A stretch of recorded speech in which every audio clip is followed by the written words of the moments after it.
What is going on, everybody? Welcome back to the channel. Aftersound here, bringing you Splinterlands content daily. We also stream over on Twitch at This Is Aftersound, so come by and say hello. All right, so I am recording this video exactly 7 days or 1 week after the release of Carnage Titan, and which was preceded by us crossing the 8 million packs sold threshold. And here's the thing.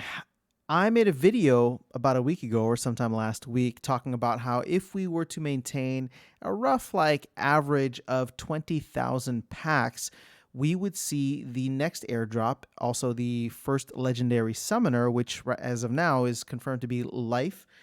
We would see that in roughly 45 days or so. And that would put us at about a month and a half. Well, it was 50 days at that time, but that would put us at a month and a half, and I was shooting anywhere between early to mid-May. Well, 7 days in to this next 1 million packs, and we have failed to sell 10,000 per day. So that is actually technically less than half of what I was initially predicting. So where does that leave us if we do keep going at this 10 million pack, 10,000 packs per day? Well, we have 932,000 packs to get there. So let me just go ahead and divide that by 10 essentially, or 10,000. And that's going to get us roughly 93 days, which is more than 3 months. So I'm recording this on the evening of March 28th. And 93 days is essentially going to put us in early July. So the initial target was mid-May. Now, essentially, we're doubling that from where we are right now to end of June, early July. So I want to just give everybody a heads up that it could be a while until we see the legendary summoner, aka the next airdrop, right? So there could be a period of time where things slow down again, as a lot of liquidity, a lot of the money that had been coming in is really dried up at this point, and we're starting to see that across the board. Plus, on top of that, as we see other cards sell higher, as we see DEC's value come lower, and as we see SPS start to do a little bit better, maybe some folks are taking their capital and reallocating it to some other areas, like DEC, like some of the other cards that are already in the marketplace, or maybe they just have less capital overall as DEC continues to go back towards its intended peg. So that leaves us with a bit of a very wide range, is what I should say, somewhere between mid-May and early July is what we're looking at right now. Now, there's a couple of things that could serve as a catalyst, I should say. And the two big ones that come to mind, the first one, everybody talks about this. I don't actually think it's that big of a deal, but I'm gonna list it as a catalyst anyway, just because this being the first legendary summoner could provide that type of stimulus or stimulant to the economy to get everybody excited and buying more packs. But that is if they reveal the stats of the legendary summoner, and the legendary summoner delivers in being something that is competitive to the untamed legendary summoners. So if it ends up being something good, then people will be buying packs, not necessarily just for the Life legendary summoner, but also for the future summoners there, because every pack you buy is essentially a roll of the dice for all of the future summoners as well. So there's going to be 6 remaining airdrops.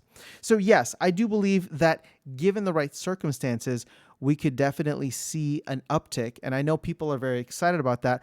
I just have tempered expectations because we've had some fantastic airdrop reveals in the past, and I don't think that they've really moved the needle much in terms of just offering, like, people are going to buy what they can buy. And that's what it comes down to, right? You can show me the stats. It's really not going to change how much I'm going to buy. Yeah, I might allocate a little bit more here or there. And sure, the argument can be made that if everybody's just doing a little bit more here or there, all of a sudden, a 20% increase, it becomes significant when it's done at scale. So that's why I'm not counting it out. I'm just saying that there might be some initial hype. Everybody FOMOs in, and then there's a drop off again as we, kind of make our way slowly there. The second one and this is kind of to do with the broader crypto market, is that we are seeing a run up in Bitcoin again as Bitcoin hit 47,000. Um, I put out a video yesterday about why Bitcoin is moving up, or at least one of the main reasons or theories as to why Bitcoin is moving up, and that has to do with the Terra Luna ecosystem. So feel free to check that one out if you want a little bit more details. But this is something that could potentially be a catalyst for the broader crypto market, because as Bitcoin moves, the rest of the market follows, the rest of the altcoins follow. So not only that, but if there's a little bit more excitement, there's a little bit more liquidity, people are ready to get into riskier assets, there could be a lot more money made if other projects start to moon, if other coins start to moon, if coins within this ecosystem, such as SPS or even DEC moon, where people will feel as though they have extra cash, extra available capital, and may want to convert that to packs. So that I actually see much more likely, as we're seeing a lot of bullish momentum starting to happen within Bitcoin and the broader market. Again, there's still a lot happening in the global macroeconomic picture, not to mention the conflict that's happening in Europe right now, as well as, rampant inflation across the board for at least the US, and I'm sure many other countries around the world. So it's an interesting time, and I can honestly tell you that I am fascinated, I am watching, and I have no idea what's going to happen. And I don't know that anybody really does, but it's definitely something to keep an eye on as we go forward.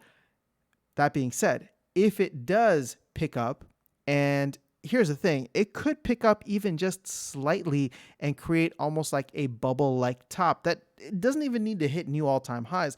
But if Bitcoin is all of a sudden shooting into the 50Ks, maybe even low 60Ks, that could create enough momentum where a lot of these other altcoins start to pump. People feel like they have some bags that they want to reduce and take some of those profits back into Splinterlands. I know that's something that I would even consider, but it's just something, it all depends on what Bitcoin does and where the rest of the market chooses to follow in that way. So those are the two ways that I can see this being increased, or sorry, not increased, but sped up, in terms of it being much closer to the mid-May date rather than the early July.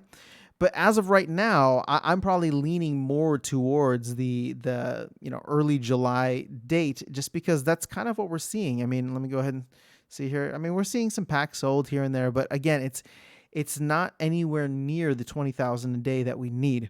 And sure, if we get that reveal, we can see what kind of like stimulus that really pumps in terms of how many people buy and what that day or a couple of days afterwards look like. But then we'll have to really see how things tail off afterwards, once people throw in all the money that they can and the excitement dies down as we make our way closer to the 9 millionth pack sold. So that's all I have in this video for you today. Just trying to temper expectations, that we know where things stand and when we can expect certain milestones to be hit. But again, all of this is subject to change. If you really think about it, 3 months is a long time in crypto, outside of crypto, in the real world. So much can happen. I mean, if you told me 3 months ago what was happening today and what the world would look like, I mean, there's a lot of people who wouldn't have been able to make that guess. But, so we don't know what the next 3 months will bring. I do honestly believe, to hopefully put a little hopium out there, I don't believe, should put it that way, I don't believe this is going to make it all the way to July. I really do think that there will be one or both, or maybe even a third external factor that allows for, the markets to pump a little bit and for capital to come in. That's my thought right now. So we'll see how things go along. But right now, like I said, the range is mid-May to early July, and I'm leaning towards maybe more like late June at this point, as things do ramp up towards the end of the range here. So as we get closer to the 9th million pack. All right, guys, that's all I have for you in this video. Have an amazing rest of your day. I will catch you all in the next one, and I will see you around the game. Take care.